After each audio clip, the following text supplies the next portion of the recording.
Hi everyone, welcome back to my channel. This is B Athena. So today this video is dedicated to all the young women out there who want to make good decisions with their lives, especially. What's important about making a good decision is why we're making a good decision and how we're going to make that decision. Now, one thing I've noticed in my practice of spirituality in my own life and in others is that when we don't have all the knowledge that we need, it's hard to make decisions. To make good decisions, we gotta know what we're choosing, right? So I want young women to choose themselves, of course. It's important that we know our bodies and we know our cycles because this is a part of our lives. And when you know what's going on in your life, you can take control of your life and you can empower yourself so much more.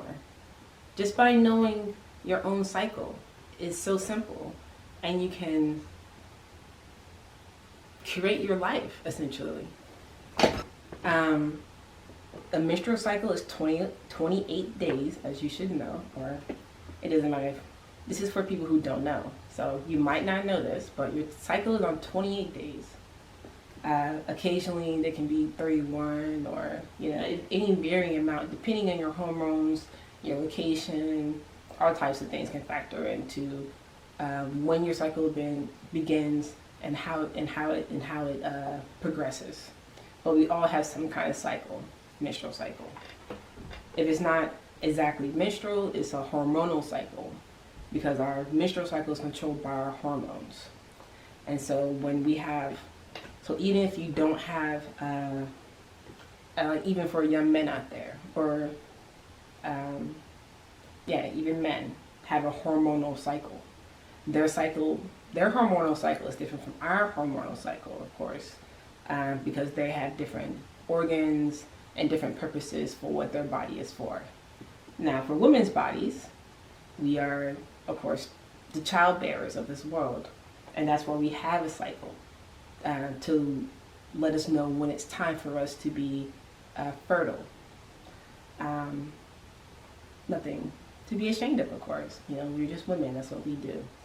And we go through a cycle that was created for that purpose. So, our cycles are key to our lives and our control of it. So what you see here, I've already marked off the days to make it easy. So our cycles are, this is just a general overview of how menstrual cycles are designed. They usually stick to this template pretty well, but sometimes if you're on the birth control, it can change this. If you're on a hormonal birth control, because hormonal birth control obviously affects your hormonal cycle. But for women who are not on a hormonal birth control, this is typically how it will go. So we have 5 days of uterine shedding. Sometimes it can be less depending on your age or sexual activity, whatever like that. My mom once said that when you have sex, your cycle gets heavier, which makes a lot of sense because your body is probably, once you start having sex, your body knows that it's going on, so it's preparing itself even more so. So the more sex you have, the more heavier your periods are going to be.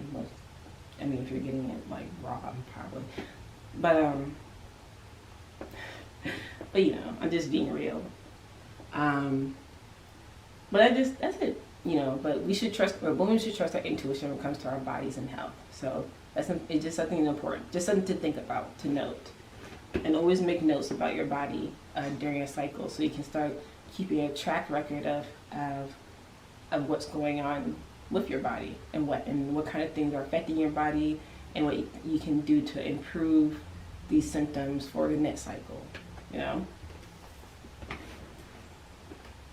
So 3 to 5 days of uterine shedding. After the last day of your last period, is when you enter a fertile mode again. Because if you have sex the day after your period is over, your ovulation date is 7 days later. So this is why you have sex right after your period is a no. That's why I put X's here. These are, I mean, if you want to, I mean, X marks the spot too if you're looking to get pregnant too. So, but having sex right after your period is in the same window of your fertility zone. So, because 7 days after the last day of your period, that's when the ovum drops from your ovaries into your uterus. And that's where the shedding comes from, by the way, because now your body is going to build a cushion for that egg for a while until, you know, in the hopes that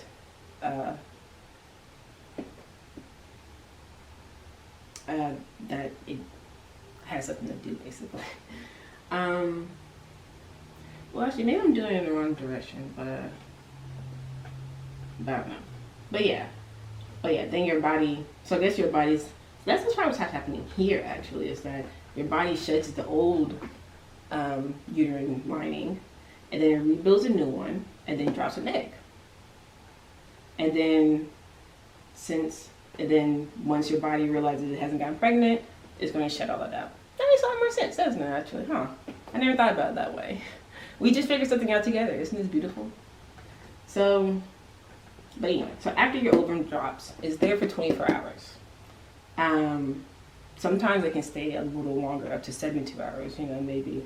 So anytime between here, it might be a little too risky to have it, you know, just the day after if you're not even sure. So it's better to wait the one extra day, probably, before you have unprotected sex again.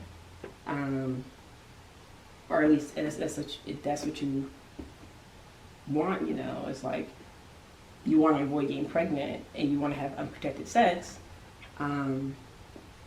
Wait after this ovulation phase is completely over before you go again, and don't have sex unprotected right after your period as well.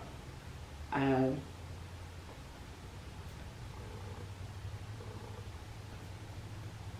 then so your cycle continues, and then you're basically in an unfertile, you're basically in a non-hormonal state for the next 2 weeks after your ovulation is over. But then it builds up again. Of course, we have PMS usually of some kind. So,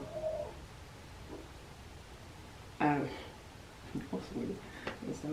to act up. I said PMS. So, when you, my stomach's growling. So when you get back here to the beginning of your cycle again at the end of this, and that's basically the simple overview of a 28-day menstrual cycle. I use an app called Woman Log Pro. I've been using it for many years. It's been great for me because I can list all the little symptoms I have each time, and can put in, it's a calendar, so it's day by day. It predicts your period for you as well. There's a lunar mode on there because, of course, I'm an astrologer person, so I like to keep track with the cycles of the earth as well. So being in line with the moon is, I found it's been very eye-opening in a lot of ways. But it's also an easy way to keep track of that period as well, because now that I know I'm pretty synced in with the moon, excuse me, I don't really need like anything. I can go out into nature and look at the moon and know what's going on in my body and in the world, right? But my period comes right on the full moon, so I know during new moon phase this time, I'm much more calmer and more creative and more open-minded during that time. And then when the moon is getting closer to full moon, I know my energy levels will change, or my emotion will be affected. But considering that I know this now, it's helped me be more in control of my mood and the patterns and the things I line up for myself. So it's very important for women to know this. And also for men to notice, to respect this, to understand what's going on in our bodies, to why are, men act like they don't understand women. This is the simple way to just understand women. Please do not exploit a woman just because if you figure out her cycle. Don't exploit women, please. We just shouldn't exploit each other at all. But being in this patriarchal world that we're in, it's important for women to take control of their bodies and to understand their own cycles and their own time periods, because men are on a different time cycle. I just said it, a hormonal cycle. So a lot of the world is a lot of out of balance because we're just out of balance with each other's cycle. And it's good to find someone to be with that has a cycle that matches yours. Not only hormonally, but, spiritually, astrologically. And when you get used to when you have good cycles, it's a good connection. And yeah, so I really hope you guys enjoyed this video. I've been wanting to make this for a little while, but I was kind of shy about it because of the topic at hand. But I know this information is extremely important to a lot of people out there, especially the young girls out there who are dealing with a world that's not on their time, and we need to be back on our time. That's most important. Everything else is just, come on. I don't want to get into that, but I hope this is just powerful and helpful for young girls out there, because it's so much more important for girls to know who they are and understand themselves. And this is just the first step into womanhood. And, I'm praying for y'all out there, and I hope y'all can do better now that you know, just a little bit more. Like, share, subscribe, especially share with your friends. I want you guys to have this information out there and to use it wisely. Thank you for watching.